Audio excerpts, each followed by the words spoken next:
রাজধানীর উত্তরায় বাংলাদেশ বিমান বাহিনীর একটি প্রশিক্ষণ বিমান বিধ্বস্তের ঘটনায় গভীর শোক ও সমবেদনা জানিয়েছে ইউরোপীয় ইউনিয়ন ইইউ। সোমবার এক বিবৃতিতে ইইউ ঢাকা মিশনে সমবেদনা জানায়।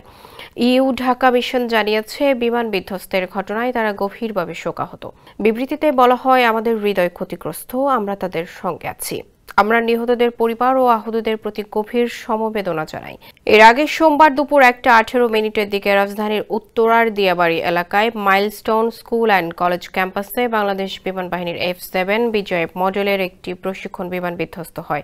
আছড়ে পড়ার পরপরই বিমানটিতে আগুন ধরে যায়। বিমানে ফ্লাইট লেফটেন্যান্ট তৌকির উপস্থিত ছিলেন। আন্তঃবাহিনী জনসংযোগ পরিদপ্তর ISPR জানায়, বিমানটি দুপুর 1:06 উড্ডয়ন করেছিল এবং মাত্র 12 মিনিট পর এটি দুর্ঘটনার শিকার হয়ে মাইলস্টোন ক্যাম্পাসে বিধ্বস্ত হয়।